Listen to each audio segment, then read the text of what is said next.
আমাদের এই আন্দোলন শেষ আন্দোলন।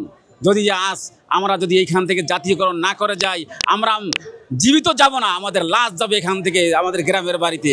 আমাদের দাবি হচ্ছে যে আমাদের স্বতন্ত্র ইবতেদায়ী মাদ্রাসা যে ফেব্রুয়ারি মাসে 28 তারিখ জানুয়ারি 28 তারিখ জাতীয়করণ ঘোষণা দেওয়ার পরেও কোনো বাস্তবায়ন করে নাই, এবং গত সেপ্টেম্বর মাসে 14 তারিখে আমাদের 1 মাসের আশ্বাস দেওয়ার পরেও কোনো কাজে অগ্রগতি দেখিনি আগে। এরপরে আমরা এই 14 তারিখে 13 তারিখে আবার এখানে আমরা অবস্থান করছি। এখন আজকে 8 দিন পর্যন্ত আমরা এই স্বতন্ত্র ইবতেদায়ী মাদ্রাসা খেয়ে না খেয়ে আমরা পাঠদান করতে আছি।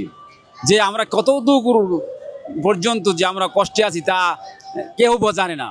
আমরা পাঠদান করি, তার পাশে আমরা মসজিদে ইমামতি করি, তা দিয়ে আমাদেরকে সংসার চলে না। কেননা গ্রামের মসজিদে 5-6 হাজার টাকা বেতন, এ দিয়ে আমাদের সংসারে 7 জন পরিবারের লোক, এ দিয়ে আমাদের সংসার চলে না। তবু আমরা পাঠদান করতে আছি, কিন্তু আমাদের দুঃখ কষ্ট কেউ বোঝে না।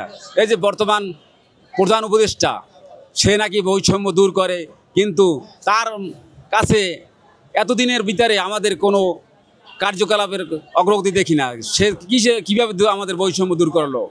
আর তাই আমরা যে আজকে 8 দিন পর্যন্ত এখানে অবস্থান করতেছি, আমরা যে শুধু অন্বেষণের ঘোষণা করি না, কিন্তু আমাদের আসলে অন্বেষণ হয়ে যাচ্ছে। আমরা একবেলা খেয়ে এইখানে দিন রাত এইখানে পরে আছি। আমরা যে কোথায় খাবো সেই টাকা আমাদের কাছে নাই। আমরা অনেক দূর থেকে গ্রাম থেকে এসেছি, আমাদের কাছে আসার মতো টাকা নাই যে আমরা গ্রামের বর্তমানে গাছের সুপারি বিক্রি করে তারপর এখানে আসছি। যে সুপারি বিক্রি করার পরও আমাদের আসার মতো টাকা হয় না। তারপর আমার মেয়ে বলে যে এই মুরগি বিক্রি করে তারপর তুমি যাও। তবু দেখো শেষবারের মতো আমাদের এই ইবতেদায়ী মাদ্রাসা সরকার কিছু করে কিনা। সরকার বেশি দিন নাই, তাই শেষবার মতো তোমরা আন্দোলন করে আসো। তাই আমাদের এই আন্দোলন শেষ আন্দোলন।